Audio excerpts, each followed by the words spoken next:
दोस्तों, ये कहानी मेरे एक सब्सक्राइबर की है जिन्होंने नाम ना लेने की शर्त पर हमसे ये कहानी शेयर की है। तो आइए हमारे किरदार का नाम रख लेते हैं राहुल।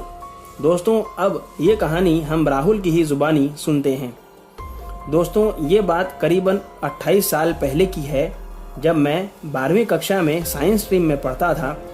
12वीं कक्षा में साइंस में उस समय आज की अपेक्षा कोर्स काफ़ी लेंदी हुआ करता था, जिसकी वजह से शुरुआत के दिनों से ही काफ़ी पढ़ाई करनी पड़ती थी। मैं अपने प्राइवेट कोचिंग क्लास से पढ़ाई ख़त्म करके अपने मित्र के घर रुक जाया करता था और वहीं हम देर रात तक पढ़ते थे। बाद में मैं अपने घर आने के लिए निकलता था। ऐसे ही एक रूटीन शेड्यूल में पढ़ाई करने के बाद मैं अपने फ्रेंड के घर से निकला और अंडर ब्रिज से निकलकर घर के रास्ते पर बढ़ रहा था।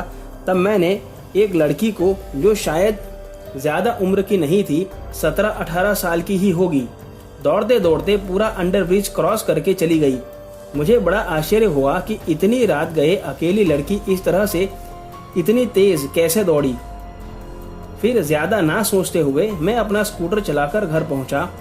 दूसरे दिन जब मैं फिर से घर जा रहा था, तब करीबन रात के 2 से ढाई बजे होंगे, और तब फिर से मैंने उस लड़की को अंडर ब्रिज के पास देखा और इस बार उसने मुझे इशारा किया रुकने के लिए।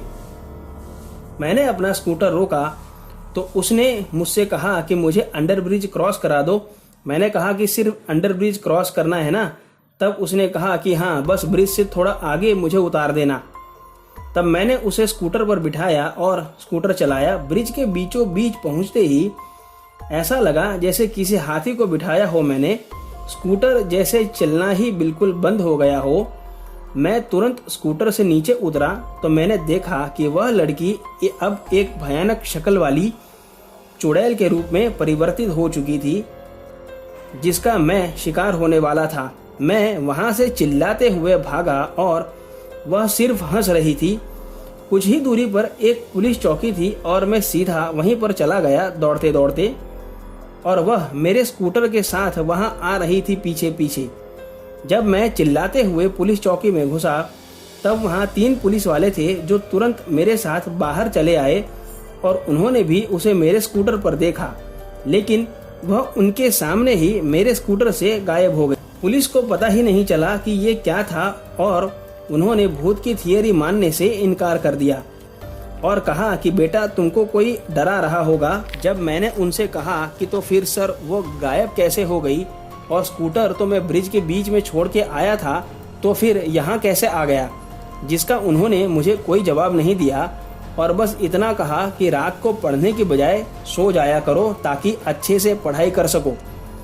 मुझे काफ़ी डरा हुआ देखकर एक पुलिस वाला मुझे मेरे स्कूटर पर घर छोड़ने तक आया। इस घटना के 3-4 दिन बाद तक मुझे काफ़ी बुखार रहा, लेकिन फिर मैं पढ़ाई के स्ट्रेस में सारी चीज़ें भूलता चला गया और स्वस्थ हो गया। दोस्तों, आज दिन तक मैं उस घटना को याद करता हूँ तो काफ़ी डर जाता हूँ। उस घटना के बाद से मैंने सच में रात को फ्रेंड के यहाँ पढ़ना छोड़ ही दिया था।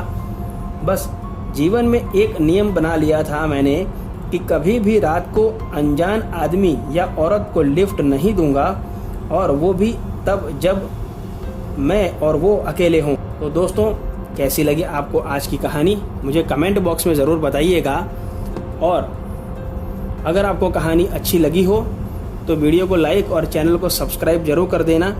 और आपके पास में भी अगर ऐसी कोई कहानी है तो आप मेरे ईमेल में ज़रूर शेयर कर सकते हैं। मैंने मेरा ईमेल एड्रेस डिस्क्रिप्शन बॉक्स में दिया हुआ है। तो मिलते हैं अगली कहानी में। तब तक stay home, stay safe. Thank you.